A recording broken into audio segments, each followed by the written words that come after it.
existe aqui nesta mensagem, na verdade, uma prevenção.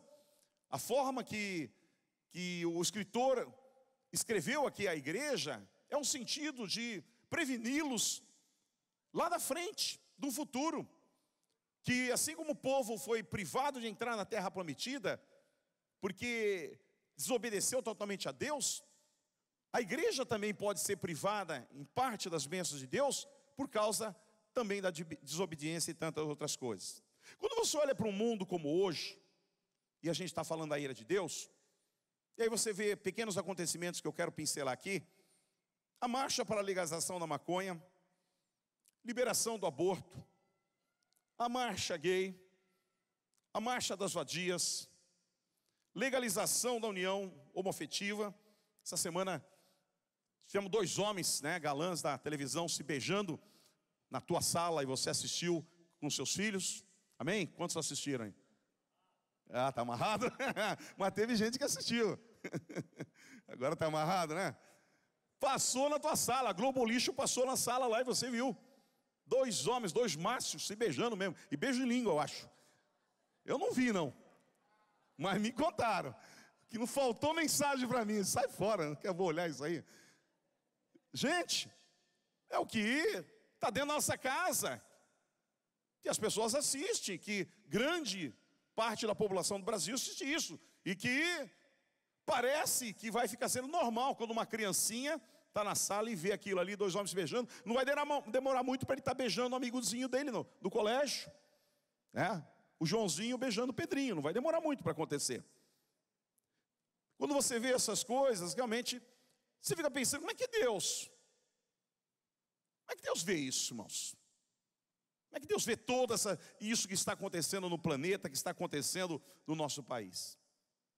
Nós temos uma lei agora, é bom porque essa época política, a gente tem que falar mesmo sobre isso. Uma lei que não foi votada, vai ser votada. É uma lei até com nome bonito, a lei do proselitismo. A lei do proselitismo, parece até bacana, bonita, combina. Mas o que visa? Visa a proibição da pregação, na verdade, de qualquer religião para uma outra.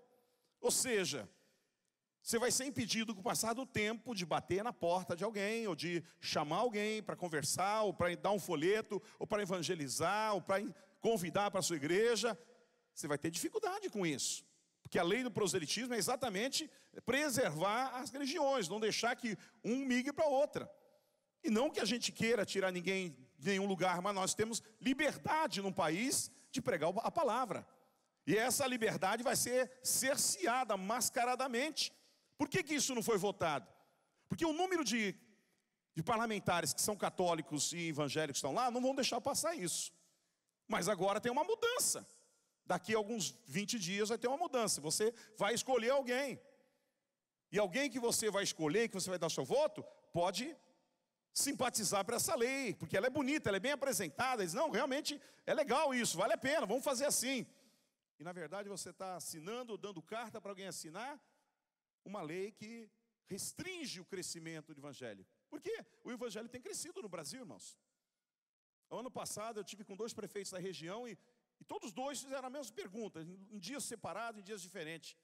Pastor, me responda, por que tem igreja em todo lugar? O que está acontecendo? Você pega uma avenida, todo lugar tem igreja. O que está acontecendo? Porque é o crescimento, é a explosão do evangelho no Brasil.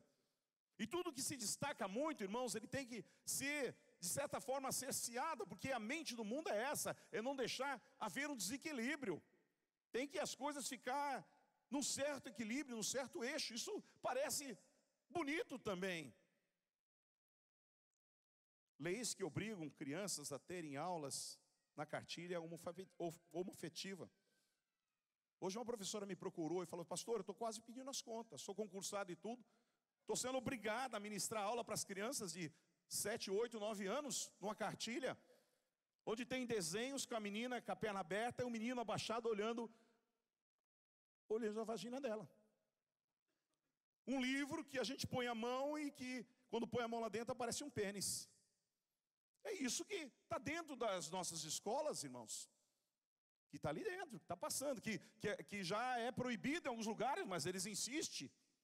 O MEC insiste, a educação existe, tem apoio político para isso. Como é que Deus vê isso? Eu queria que nós pensássemos, como é que Deus vê isso? E como é que Deus vê quando nós apoiamos esse tipo de coisa também? Porque isso é verdade, é a mudança de uma geração. Você tem a tua cabeça, ninguém vai te mudar. Mas vem uma geração lá atrás que vai achar que isso é normal. Que assim como as igrejas, como o catolicismo, as igrejas, de certa forma, evangelizavam as crianças, evangelizam as crianças até hoje, desde pequeno, o mundo partiu para isso. Sabe qual é a tática da igreja? Eles evangelizam as crianças. Quando as crianças ficam grandes, elas se tornam cristãos. Vamos fazer a mesma coisa. Vamos tirar da cabeça dela o cristianismo, vamos descredenciar a Bíblia, e vamos colocar a Bíblia como um livro retrógrado, que não tem mais valor, e vamos trabalhar na mente delas, para quê? Para daqui a 20 anos elas serem aquilo que nós estamos programando delas serem. Como é que Deus vê tudo isso? São leis, temos leis falhas, irmãos, que favorecem o crime. Derramamento de sangue inocente, não falta. Tivemos aqui, um ano passado, um menino da nossa igreja foi morto aqui a 50, 100 metros daqui, um dia pela semana, voltando para casa, um menino de 18 anos. Mataram a sangue frio para tirar o celular dele. Sangue inocente derramado. Tivemos um outro menino da igreja, dirigindo Uber, porque estava desempregado pela crise do país, foi fazer Uber e foi assassinado por causa de R$ 50. Deixou família. Como é que Deus vê isso? Isso é sangue inocente sendo derramado. A Bíblia fala que o sangue inocente sendo derramado traz maldição à terra. E é o que nós estamos colhendo. É o que nós estamos colhendo. Crises atrás de crises, praga atrás de pragas, doenças que não acabam mais, doenças jamais vistas, doenças que estavam extintas no Brasil, que não tinham mais, estão de volta. São pragas acontecendo. O que é isso? Deus está manifestando a sua ira. Deus está manifestando a sua ira. E nós temos uma certa responsabilidade com isso, de vigiar, de orar, porque às vezes nós estamos tão distante a tudo o que está acontecendo.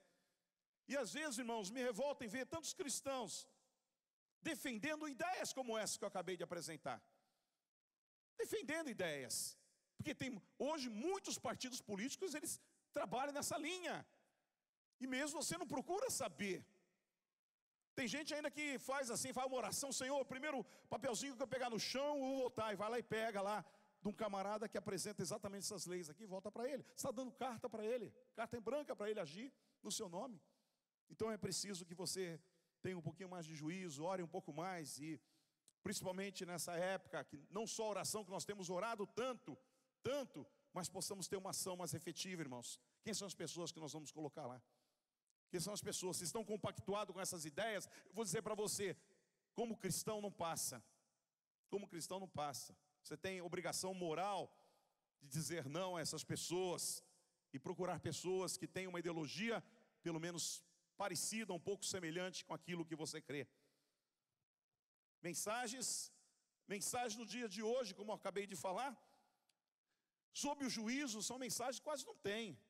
São poucos que pregam sobre Jonas, são poucos que pregam sobre Noé. Quando Deus passou a régua e passou o limite. Passou o limite. Eu diria para vocês que nós estamos chegando no nível de Sodoma e Gomorra. Que os anjos foram mais cobiçados pelos homens do que pelas mulheres. Nós estamos vivendo momentos como esse. A pastora W. Torres escreveu: não somos diplomatas, mas profetas. Nossa mensagem não é um acordo, mas sim um ultimato. A missão do profeta é levantar, é falar. É pôr o dedo mesmo. Pastor, irmãos, não é só amigo. Tem muitas pessoas que querem só do pastor amigo. Não é só amigo, o pastor, ele é pastor de ovelhas. Ele tem que mostrar a direção.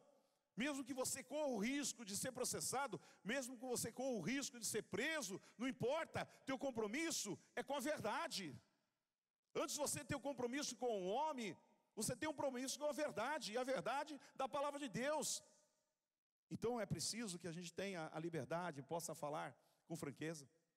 Quais são os motivos, entrando na mensagem, quais são os motivos para a ira de Deus ser derramada? Quais são os motivos que traz a ira de Deus sobre a humanidade?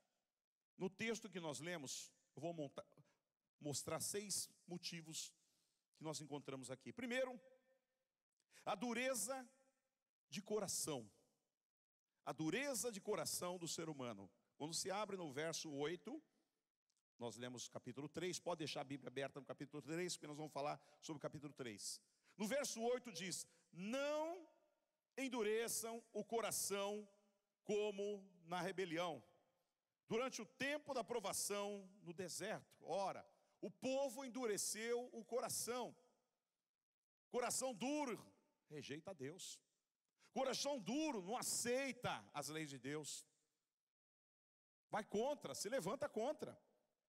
E o Senhor aqui estava dizendo, através do servo que escreveu, dizendo: coração duro atrai a ira de Deus sobre vocês. Vocês endureceram o coração de vocês. Deus fez tantas coisas boas. Deus trouxe tantas bênçãos sobre vocês, falando para eles aqui. Os tirou do deserto, os deu uma terra para vocês, tirou do Egito, da escravidão, 400 anos de cativeiro. E o coração de vocês se endureceu diante de tudo que aconteceu. Dureza de coração atrai a ira de Deus. O nosso coração é duro, viu, meu irmão? O meu é duro, e eu acredito que o seu em algumas coisas também são. Também é em alguns momentos. 2, tentar a Deus. Tentar a Deus. No verso 9 diz: onde os seus antepassados me tentaram, pondo-me à prova, apesar de durante 40 anos terem visto o que eu fiz. Deus fez tantas maravilhas, e os camaradas estavam ali tentando a Deus. Talvez, com certeza, um dos maiores milagres que existiu nesse planeta foi a abertura do Mar Vermelho. Até hoje tem gente que não acredita nisso, gente. Até hoje. No entanto, para mim foi um dos grandes milagres. O povo viu aquilo. Passou aos pés enxutos pelo meio. Mar do lado, à direita e à esquerda dividido pelo vento que se soprou a noite toda. Um verdadeiro milagre. No entanto, as pessoas viram tudo o que aconteceu e continuaram não crendo. As pessoas viram para o deserto Deus nos livrando dos inimigos. Deu um maná do céu. Meu irmão, já pensou? Se abrir a porta da tua casa e está lá cheio de maná pela manhã cedinho para você comer? Pães que tem gosto de bolo de mel. O mais importante, de graça, você não precisa pagar nada. Os caras encheram a cesta. Mesmo assim, o coração deles se endureceram e tentaram a Deus. Cordonizes, começaram a murmurar e dizer: só pão, todo dia. Meu irmão, cuidado você que murmura todo dia, viu? Cuidado você que todo dia diz: eu estou cansado, todo dia só feijão, todo dia só arroz, só o ovo aí. Nossa, só carne. Estou cansado disso. Só salada. Tem um suco não? O pão não está bom. Hoje eu reclamei do arroz para minha esposa. Eu fiquei de caramba, misericórdia, pisei na bola, né? Falei: esse arroz está meio duro, né? Falei: puxa vida. Ela disse: mas vai comer tudo. O arroz estava duro. Falei: vai comer tudo. Falei: Meu irmão, a gente reclama com naturalidade. Quanta gente no mundo está sem o alimento? O Brasil é rico, não falta isso. Mas quanta gente está passando escassez? E a gente às vezes está murmurando. O povo estava murmurando contra Deus, porque Deus deu um maná para eles, deu as cordonizes, abriu água, tirou água da rocha. As melhores águas, com os melhores pHs que existem no mundo, irmão. No mundo são águas tiradas da rocha. Deus no deserto tirou água da rocha e deu para o povo de graça. O povo murmurou. Os amalequitas não deixaram eles passar pelo meio, queriam destruí-los. O povo nunca lutou, não sabia lutar. Deus disse a Moisés: levanta um monte, vai ao monte, levanta as mãos, fica com as mãos estendidas. Enquanto as suas mãos estiverem estendidas, o povo vai prevalecer. Quando suas mãos caírem, o povo perdia a guerra. E assim foi. Imagine, irmãos. O irmão, quando quer castigar a gente, faz meia hora de louvor aqui com a mão levantada, você não aguenta mais. Está assim, deixa eu trocar, não aguenta mais, né?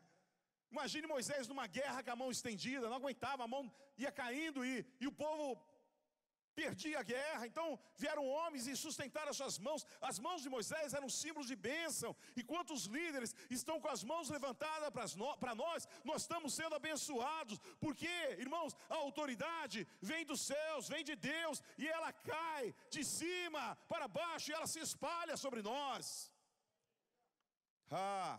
Eles viram tudo isso. E, no entanto, eles continuavam tentando a Deus. Tentando a Deus.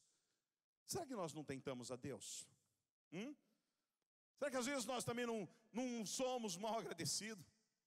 Você foi lavado pelo sangue de Jesus, Deus te tirou lá da masmorra do inferno, perdoou os teus pecados, curou a tua alma, escreveu o teu nome no livro da vida, te deu o amor dele sobre você, e você está sempre murmurando, não sei, sabe, eu estou pensando em me desviar, eu não sei se eu continuo, se Deus não falar comigo eu não volto mais. Meu irmão, quantas vezes Deus vai ter que ouvir isso de você?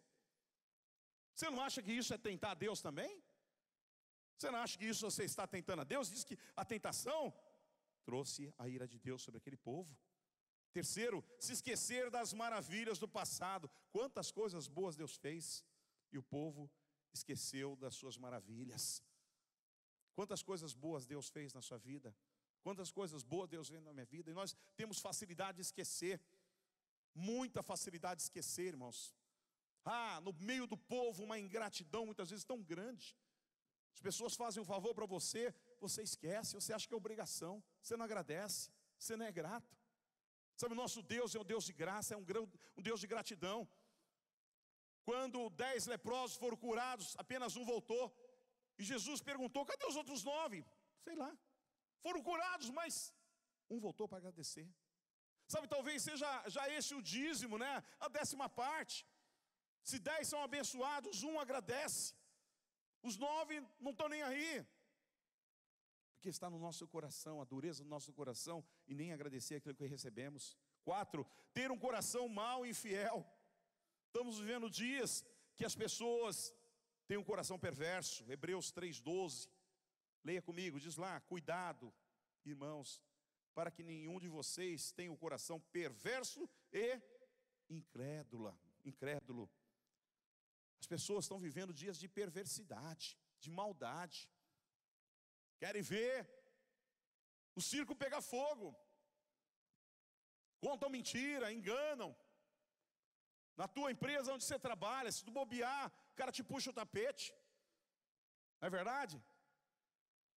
O cara te puxa o tapete. Você está com a tua namorada bonita aí, o outro já está de olho nela. Está com a mulher bonita, o outro já está olhando para ela. Ou então o maridão, né, encontrou até uma meia dúzia olhando para ele. Quanta perversidade, queridos, está no nosso coração. Isso atrai a ira de Deus. Precisamos repreender isso. Precisamos realmente nos humilhar diante de Deus e pedir que Ele limpe o nosso coração. 5, rebeldia. Rebeldia. Diz, por isso diz o Espírito, verso 15 e 16. Se hoje vocês ouvirem a sua voz, não endureça o coração como na rebelião. Quem foram os que ouviram e se rebelaram? Não foram todos os que Moisés tirou do Egito? Rebelião. O povo foi tirado do Egito, viu as maravilhas de Deus, os milagres de Deus, as coisas boas acontecendo, o cuidado, Deus prevenido das doenças, dando alimento, dava uma nuvem para protegê-los daquele sol escaldante de 50 graus durante o dia, e à noite põe uma coluna de fogo para aquecer, na temperatura que caía para 1 ou menos de 0. Cuidado de Deus. Mesmo assim, as pessoas foram rebeldes contra Moisés, queriam puxar o tapete de Moisés, queriam dividir o povo. Irmãos, como tem isso? Rebeldia no nosso coração. Nós somos rebeldes por natureza, não se engane não. A rebeldia deu início com Lúcifer. E geralmente a pessoa rebelde, irmãos, ele tem uma capacidade fora do comum.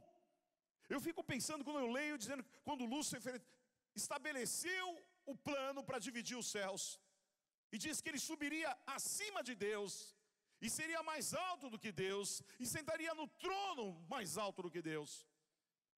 E diz que ele convenceu 1/3 dos céus, 1/3 dos anjos foram convencidos por ele. Agora você imagine, se você acredita em anjos, você acredita que os anjos são mais poderosos que você.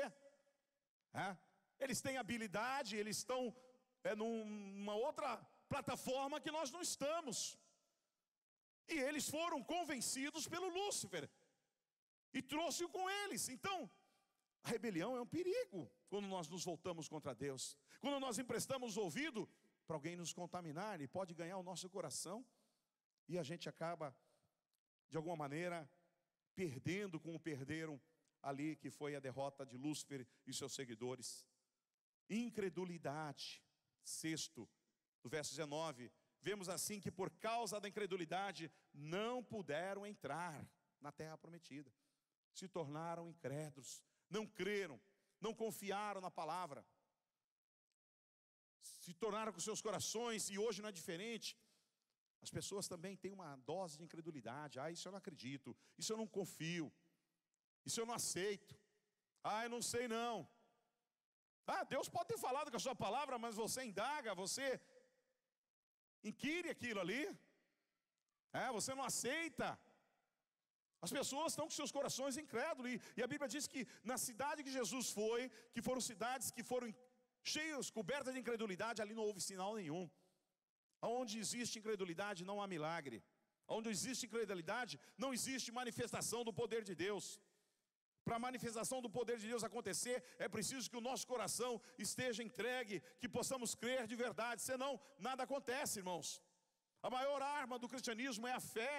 É na fé que as coisas se movem, é na fé que as coisas acontecem. E fé é exatamente a certeza daquilo que você não vê, mas a convicção daquilo que vai acontecer. Isso é fé. É assim que as coisas acontecem no reino espiritual. Incredulidade. Até Moisés foi contaminado. Moisés foi considerado o homem mais manso da face da terra. O maior líder talvez que viveu no planeta. Não existe um melhor líder e maior líder do que Moisés. No entanto, ele foi contaminado pelo aquele espírito de incredulidade. Quando Deus disse, fala à rocha e mande que ela dê água no meio do deserto. Sabe, a pressão era tão grande. Os homens falando no ouvido dele, falando mal, murmurando, questionando. E aí Moisés não aguentou aquilo, de vez ele dá ordem à rocha para que viesse água. Ele pegou a vara e bateu na rocha. E a Bíblia diz que a rocha simbolizava Cristo. E por causa disso, foi-lhe cerceada a entrada na terra prometida, porque ele desobedeceu a Deus por causa da incredulidade. Quantos estão perdendo a bênção de Deus por causa da incredulidade? Segunda pergunta: como escapar da ira de Deus? Como escapar da ira de Deus? E eu queria também colocar alguns pontos para vocês pensarem aqui nessa noite. Primeiro, cuidado com a nossa carne, a inclinação da nossa carne. Cuidado. Irmãos, nós temos a carne e nós temos o espírito.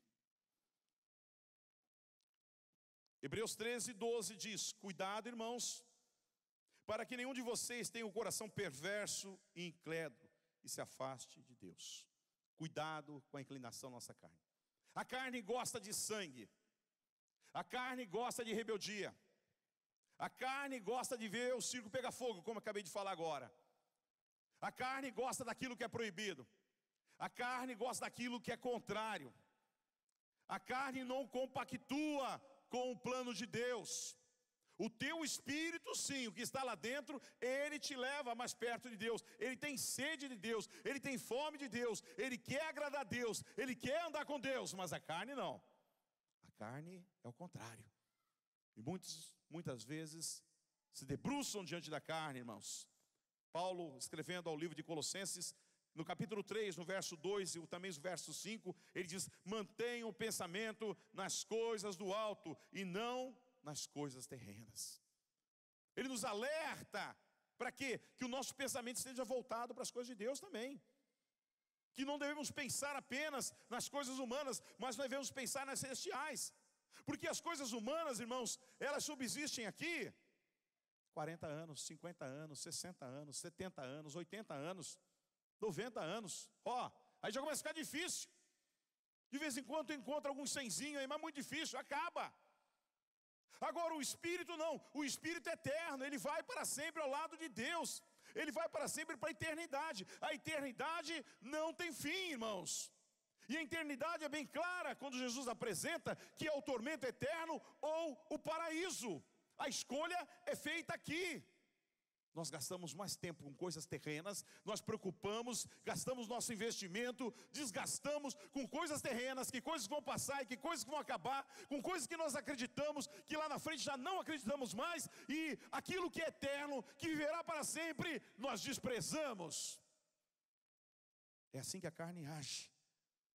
Por isso que o apóstolo diz no verso 5, façam morrer tudo que pertence à natureza terrena de vocês. Façam morrer a imoralidade sexual, a impureza, a paixão, os desejos maus e a ganância, que é a idolatria. Façam morrer. Essas coisas conduzem à destruição. A tua carne gosta e gosta muito, mas elas conduzem à destruição, a uma frustração, a um engano. Segundo item que eu quero deixar aqui para vocês, para que vocês se afastem da era de Deus: amacie o seu coração. Amacie o seu coração. Teu coração é duro, como eu falei. No verso 13 diz: ao contrário, encorajem-se uns aos outros, todos os dias durante o tempo que se chama hoje, de modo que nenhum de vocês seja endurecido pelo engano do pecado. O pecado endurece o nosso coração. O pecado nos cega. Nós ficamos cegos, não enxergamos nada. Por isso, quando a pessoa entrega a sua vida para Cristo, parece que seus olhos se abrem. O que se abre? Seus olhos da fé. Ela consegue contemplar um outro universo de fé, de espiritualidade, que até então ela não tinha, porque ela estava cega pelo pecado.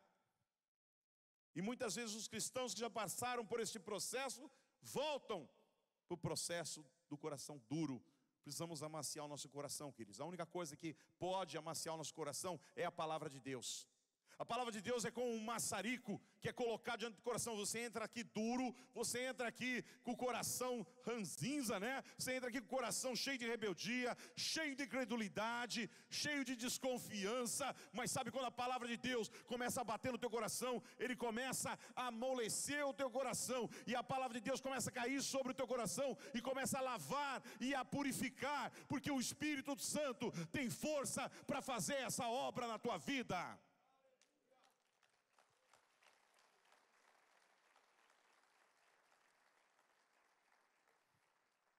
Terceiro ponto pela qual nós podemos escapar da ira de Deus: cuidado com o perigo do afastamento. Cuidado com o perigo do afastamento, do desvio.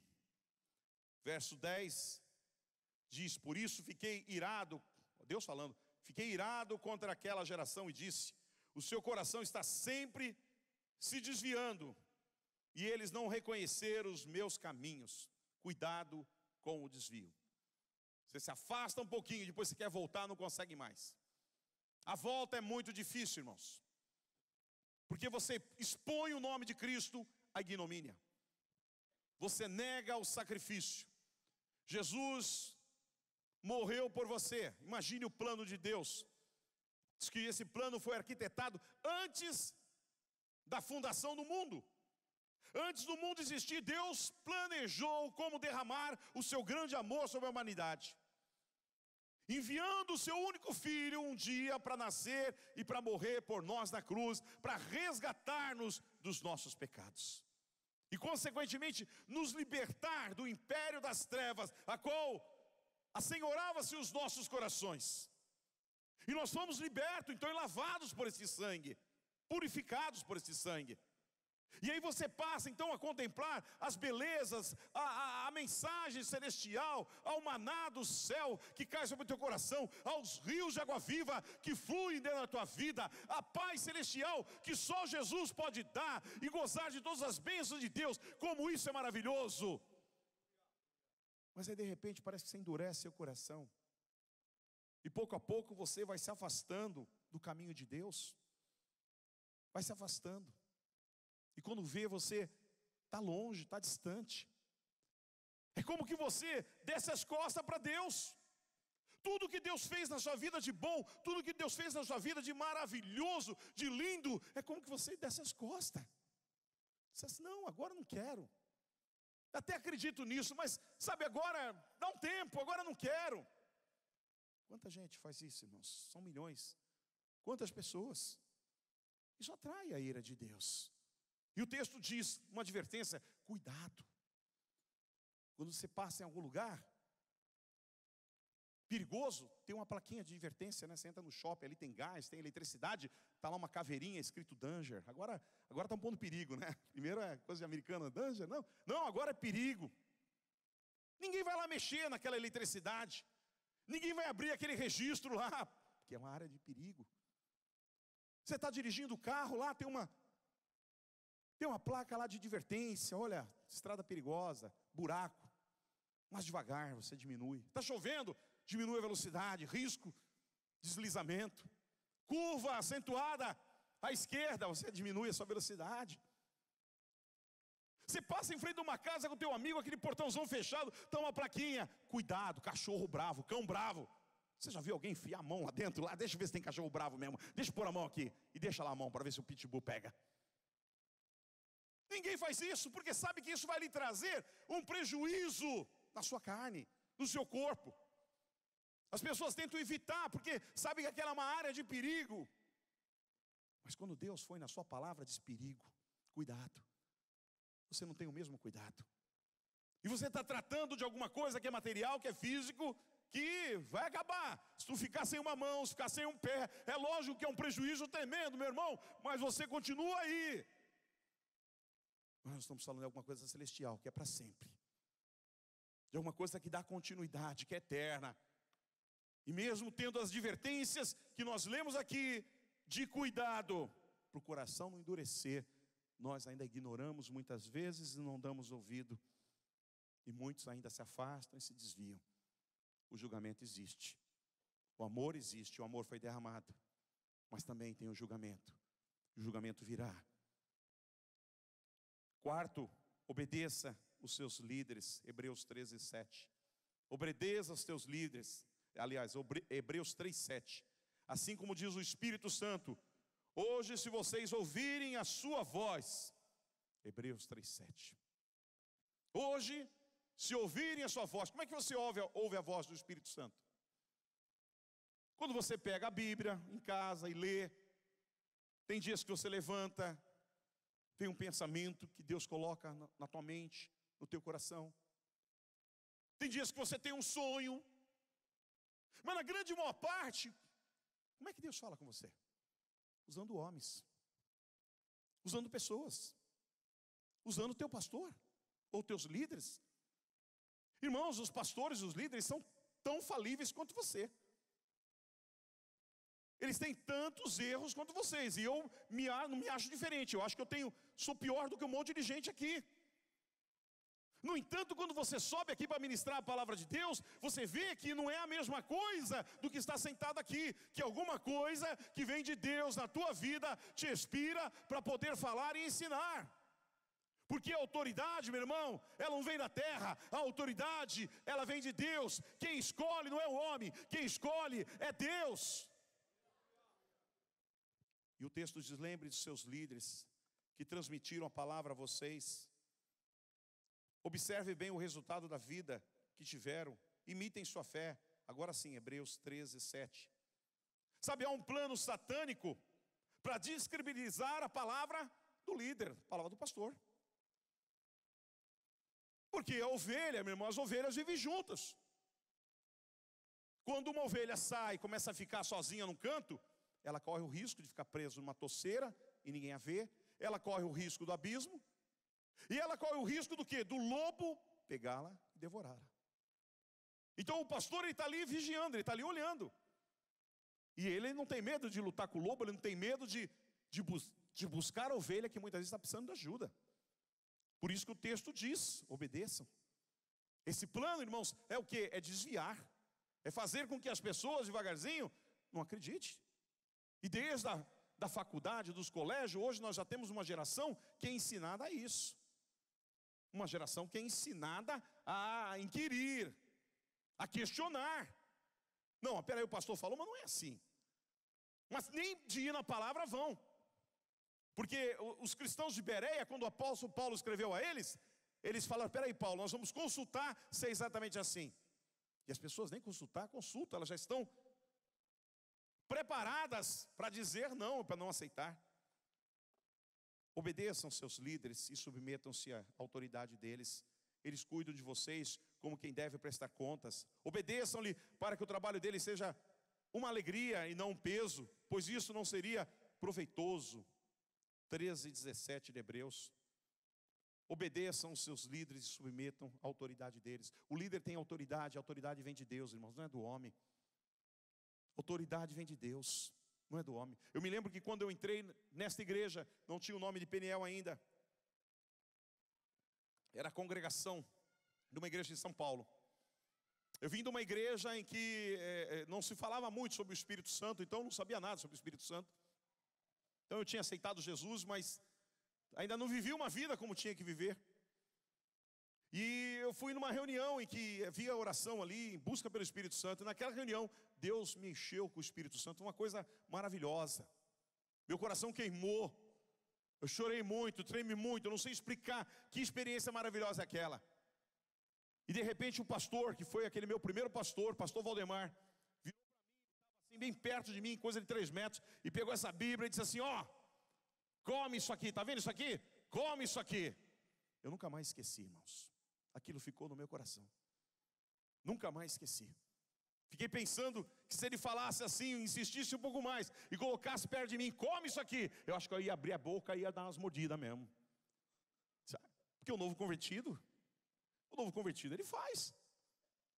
O novo convertido, quando se diz para ele, ó, presta atenção aí.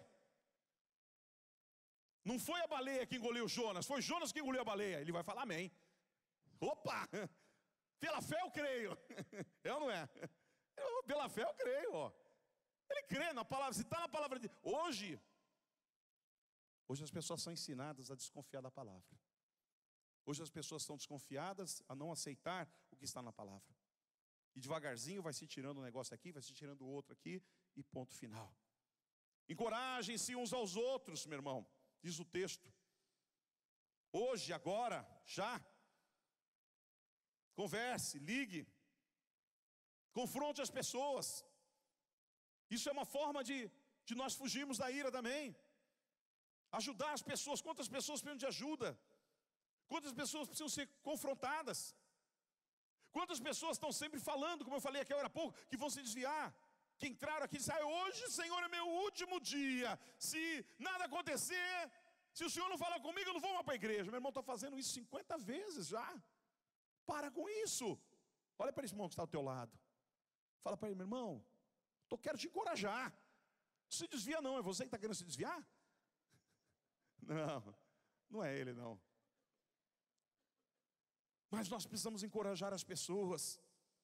Ao contrário, encorajem uns aos outros, todos os dias, durante o tempo que se chama hoje, de modo que nenhum de vocês seja endurecido pelo engano do pecado. 6, conservar os valores até o fim. Quantos valores importantes. Do verso 14 fala sobre isso, apegar-nos até o fim, a confiança que tivemos no princípio. O que você recebeu no princípio? Se apegue àqueles valores. Primeiro amor, alegria de ser um salvo. Está vendo o primeiro amor? Pessoa, o crente no primeiro amor é esse que eu falei. Se falar que, olha meu irmão, foi Jonas que engoliu a baleia, ele está no primeiro amor. Eu disse: opa, é milagre. Ele vem para a igreja todos os dias. Ele pega essa Bíblia, ele devora, ele come isso aqui. Ele ora em todo o tempo, ele canta em todo o tempo. Ele tem prazer de evangelizar, de falar de Jesus. Ele tem prazer de dar seus dízimos, suas ofertas. Ele tem prazer de estar junto com o povo de Deus. Ele está vivendo o primeiro amor. É isso que Deus está falando, se apegue. Se apegue à confiança daquilo que você teve no princípio. Quantos nós abrimos mãos daquilo que nós recebemos no princípio? E achamos que estamos evoluindo, nós evoluímos muito. Mas na verdade a nossa evolução talvez tenha nos afastado um pouco das coisas de Deus, que são coisas tão simples. O Evangelho é simplicidade. Quem complica o Evangelho somos nós, homens. Somos nós que complicamos. O Evangelho é muito simples. Se estabelece no amor de Deus, se estabelece na cruz de Cristo, onde Cristo morreu por nós, passa pela fé, pela aceitação, pelo caminho da graça, onde Jesus teve misericórdia de nós e nos salvou, perdoou-nos pecado e uma promessa de estarmos com Ele para sempre. É tão simples, mas nós dificultamos, criamos tanta coisa aí, né? Tanta coisa que dificulta o Evangelho. Último ponto, ouvir a voz do Espírito Santo. Talvez resumindo tudo que eu falei aqui, esqueça se você não gravou o que eu falei aqui, lembra-se pelo menos do último ponto. Ouça a voz do Espírito Santo. Ouça. Hebreus 3:7 diz assim, como diz o Espírito Santo. O Espírito Santo fala ao nosso coração e nós não ouvimos. Nosso coração às vezes está tão endurecido que a palavra bate e volta. 15, por isso é que se diz, se hoje vocês ouvirem a sua voz, não endureçam o coração como na rebelião. Ouça a voz do Espírito Santo. Ouça a voz daquilo que Deus está falando para você. Ouça a voz do Espírito Santo quando você estiver na sua casa e ler a palavra de Deus. Ouça a voz do Espírito Santo quando você estiver escutando um hino no seu carro, um louvor no teu carro, e Deus estiver falando com você. Ouça a voz do Espírito Santo quando você estiver caminhando na rua e de repente um quadro, alguma coisa acontece ali, e dali você aprende uma lição. Ouça a voz do Espírito Santo. Porque Deus fala conosco, irmãos. Não endureça o seu coração. Pastor conhecido esteve recentemente na Inglaterra. A Inglaterra é o berço do Evangelho.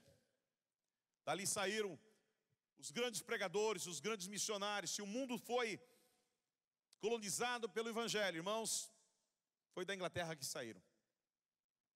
E esse pastor foi pregar em uma das igrejas, e o pastor de lá disse para ele, a Inglaterra não é mais aquela Inglaterra do pastor Charles Spurgeon, que era considerado o príncipe dos pregadores. Não é mais a Inglaterra de John Stott, que era um verdadeiro teólogo. Não é mais a Inglaterra de John Wesley, que avivou o mundo todo em 3 gerações praticamente, com a sua influência. Não é mais dos morávios que partiram pelo mundo todo evangelizando e orando. A Inglaterra não é mais dos pietistas, homens quebrantados que choravam na presença de Deus. A Inglaterra não é mais de George Whitefield, que reunia milhões de pessoas à sua volta, nas praças, nas ruas, para pregar a palavra de Deus, e as pessoas vinham chorando, se entregando a Jesus. Não é mais de William Carey, pai das missões modernas. A Inglaterra hoje está na mão de um mundo pós-moderno, onde os templos que houveram grandes avivamentos estão fechados. Alguns são museus, outros casas noturnas, outros são depósitos do governo, mesquitas. Eu tive a oportunidade 3 anos atrás de estar no País de Gales, onde o pastor Ney esteve ali, ajudando uma igreja, pastoreando. E na rua principal daquele vilarejo, queridos, nós contamos ali 6 ou 7 igrejas, por aí, fechadas. 100 anos de igreja. Estava lá a placa que iniciou, foi quando iniciou o avivamento com Robert Evans. Foi um avivamento tremendo que, só para ter uma ideia, foi tão forte, tão impactante, que os clubes de futebol passaram a jogar a bola à tarde. O futebol era feito de manhã, no domingo. Mas por causa do avivamento na Inglaterra, quem não sabe, foi a Inglaterra que inventou o futebol. Por causa do avivamento na Inglaterra, eles transferiram o horário de jogo para tarde. Porque de manhã, eles iam para a igreja. Se eles marcassem jogo de manhã, não aparecia ninguém no estádio. As pessoas estavam na igreja, se quebrantada. Que nível de avivamento maravilhoso, irmãos. Fizeram leis que mudaram todo o país, que o país progrediu, prosperou, se tornou o berço financeiro do mundo. Mas pararam de ouvir a palavra de Deus. Eles pararam de ouvir o que o Espírito diz. E se tornou um país da onde parte o pós-modernismo. Onde um país que se desviou dos caminhos de Deus. Onde algumas leis que eu falei aqui, são leis que já saíram de lá para percorrer o mundo, porque lá já existem essas leis. Vamos pensar nisso, irmãos. eu estive naquela igrejinha, como eu estava falando ali, tudo fechado. Tudo fechado. Igreja para 500 pessoas, 700 pessoas, cheio de pó, lacradas, fechadas, sem uma pessoa sequer. As que subsistem tem 15, tem 20 pessoas. Tivemos lá alguns anos atrás, uma velhinha falava assim, olha aqui, isso ficava lotado, essas galerias, era gente para tudo que é lado. Eu fiquei pensando, meu Deus, a mulher ainda pegou um pouquinho disso e viu a igreja morrer. Quando é que a igreja morre? Quando a gente para de ouvir a voz de Deus. Quando a gente para de ouvir a voz do Espírito Santo. Talvez eu fiquei pensando aqui na igreja, esse templo aqui, tivemos agora em agosto, dias lotados. Hoje de manhã já estava mais ou menos igual, mais ou menos o que está agora à noite, talvez um pouco mais, já tivemos um culto aqui, lotado. Fazendo 2 cultos, 3 cultos.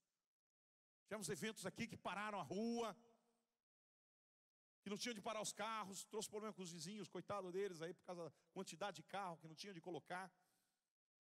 Não cabia as pessoas. Tivemos cultos aqui que nós tivemos que ir para a porta e dizer, vai embora para sua casa, que não cabe mais ninguém aqui. Eu nunca vi isso acontecer, mas aconteceu. Teve que mandar embora as pessoas, não, aqui não cabe mais, já está perigoso você entrar aqui. Tivemos cultos aqui de as pessoas quererem vir, você não vem, porque já está na lotação máxima. As mulheres agora em agosto, 1.800 mulheres, havia centenas querendo vir, a gente acabou, não vem mais, não tem mais lugar. Não pode vir mais. Sabe, você imaginar isso que, de repente, daqui a 70 anos, a maioria de nós não vão estar aqui, só os menininhos pequenininhos aí. Aqueles ali vão estar velhinho, com barba branca e carregando aí tudo para lá e para cá. Passar na frente da igreja e dizer, essa igreja aqui tinha muita gente. Daqui saiu 80, daqui saiu 100 igrejas, daqui saiu 200 igrejas, pelo Brasil afora. Mas não tem mais ninguém. Aí vão fazer um museu lá. A entrada, 10 mangos, né, para entrar. Aí vai ter a Bíblia do pastor Nilton aqui, o óculos dele, o iPad, o púlpito, o copo que ele bebia água, a guitarra do Gabrielzinho. Não é verdade? Aí está aquela calça feia do Esdras aí, quando ele aparece aqui. Você foi o primeiro vereador da igreja, olha a roupa que ele usava. Ah, meu irmão. Mas e o povo, que é o mais importante? Não tem mais. Morreu, acabou. Por quê? Quando foi que isso aconteceu? Quando pararam de ouvir a voz do Espírito Santo. Quando pararam de ouvir a voz do Espírito Santo. Aí vem a morte. Por isso que o texto fala sobre isso, irmãos, e o tema fala sobre isso. Coisas que atraem a ira de Deus. Quando o nosso coração se enche de arrogância, quando o nosso coração se enche de rebeldia, quando o nosso coração se enche de rebeldia, se enche de razão, de incredulidade, nós perdemos o bem mais precioso, que não se conquista com nenhum dinheiro, com nenhuma dádiva nesse mundo, que é o Evangelho, a grande revelação de Deus. Então, queridos, nós precisamos do quê? Nós precisamos de um avivamento, para conservar esse fogo. Precisamos estar debaixo das mãos poderosas de Deus, para que em nenhum momento possamos nos afastar. Porque esses lugares que eu mencionei foram lugares de grande avivamento. Que até hoje você encontra centenas de livros de história no mundo todo espalhado, contando essas histórias. E outras que se tem. Onde você vê uma igreja no Ocidente e no Oriente, com certeza é fruto desses homens que saíram desses países. Que pouco a pouco vai morrendo. Recentemente, os americanos tinham o maior contingente de missionários no mundo. Eles mandaram voltar 50 mil missionários para casa. Sabe o que é isso? 50 mil missionários? 50 mil missionários tiveram que voltar, porque eles pararam de investir. As igrejas mandaram esses missionários voltar. Isso é a igreja que deveria de avançar contra portas do inferno. É a igreja dando a marcha ré. Ao contrário. Precisamos de um avivamento, irmãos. Precisamos levar a sério, que o Espírito Santo venha trazer esse poderoso avivamento no nosso coração. Quero terminar, queria que os meninos do louvor estivessem aqui. Quero terminar com 2 Crônicas, 7:14.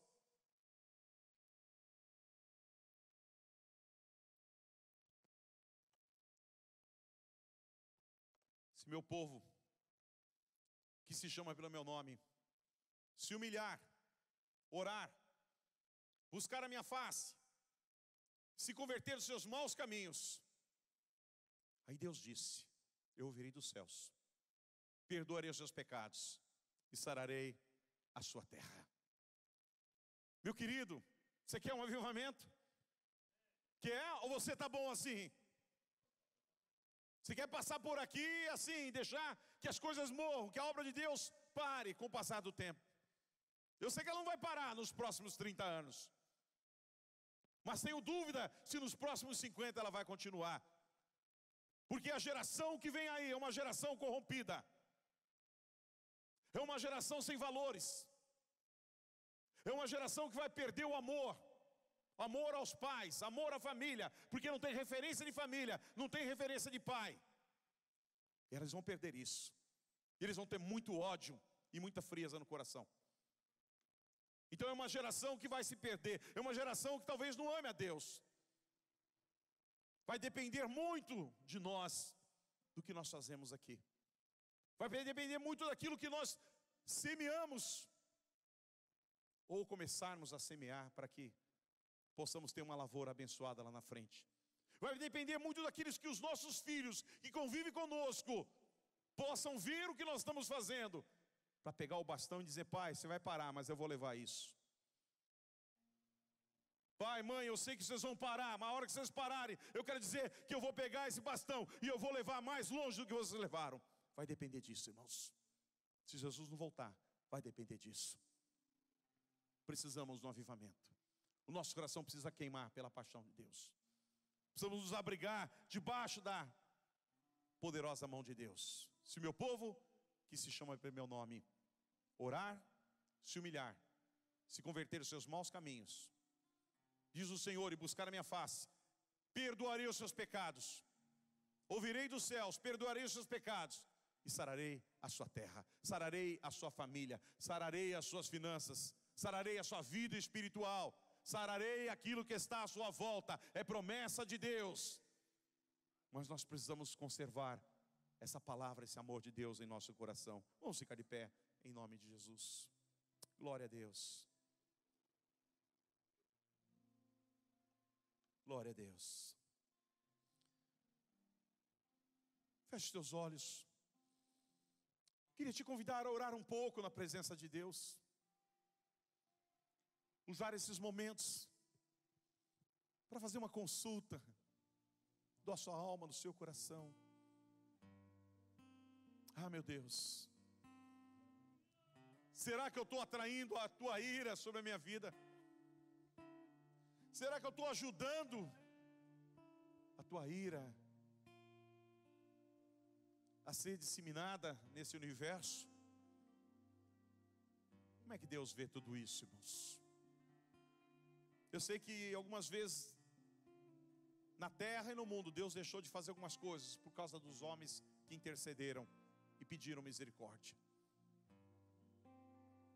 Jeremias disse que o Senhor procurou alguém que estivesse na brecha e não encontrou. E não encontrou. Nós podemos mudar um pouco dessas histórias. Nós podemos fazer uma história diferente quando nós somos verdadeiros adoradores.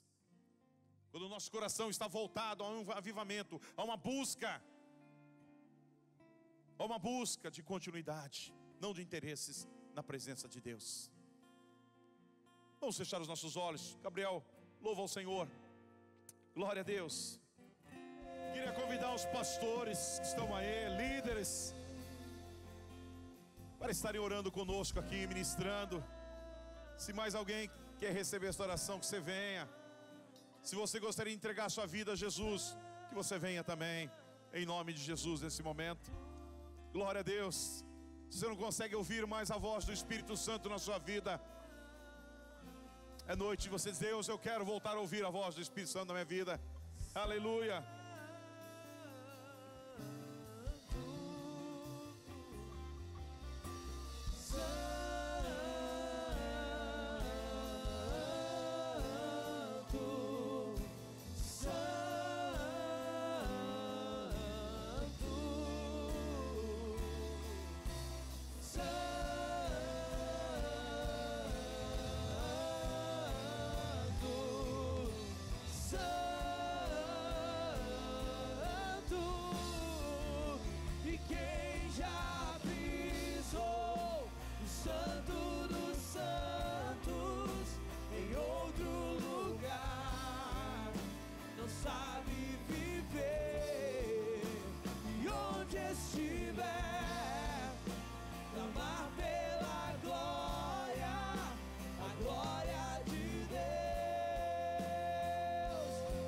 passar pelo fogo,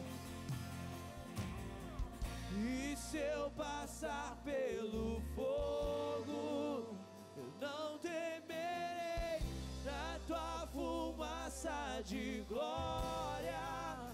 Eu entrarei longe do santo dos santos, não sei mais viver. E se eu passar, e se eu passar, e se eu passar pelo fogo, eu não temerei na tua fumaça de glória. Eu entrarei longe do santo dos santos, não sei mais viver. E quem já pisou no santo dos santos em outro lugar não sabe viver. Adore nessa noite. Adore nessa noite. Amar pela glória, a glória de Deus. Quem já pisou, quem já pisou, santo dos santos em outro lugar não sabe viver. E onde estiver, clamar pela glória, a glória de Deus. Senhor, que nessa noite o Teu Espírito Santo encontre lugar para falar ao nosso coração. Que possamos, que ainda que sejamos pessoas que têm momentos de fraqueza, Senhor, que não somos perfeitos, temos erros, temos falhas, Senhor, mas que o Teu Espírito Santo nunca se afaste de nós. Que Ele sempre encontre guarida, espaço no nosso coração para falar-nos, Deus, para falar-nos. Que possamos, Deus, ouvir a Tua voz. Se preciso dar meia volta, pela escolha de estar contigo, Senhor. Que o Senhor rompa barreiras, quebre grilhões, que possamos despojar de tudo aquilo que é carne, colocar a nossa visão, Senhor, no reino celestial. Ó Deus, perdoa-nos os nossos pecados, nos purifica, nos lava, nos aproxima do Senhor, nos aproxima do Senhor. Nós te agradecemos, Pai, por toda a bondade, por toda a misericórdia que o Senhor tem conosco, Senhor. Que o Senhor estenda as Tuas mãos, nos protegendo, nos dando graça, trazendo um avivamento no nosso coração, um avivar de Deus, onde o Teu Espírito tem a liberdade de falar aos nossos corações. Muito obrigado por essa noite, muito obrigado pela vida de todos que estão aqui. Nos cobre com o sangue de Jesus e nos abençoa ricamente. Oramos em nome de Jesus, amém e amém. Aleluia. Dá um abraço gostoso no teu irmão. Diga para ele: meu querido, ouça a voz de Deus na tua vida.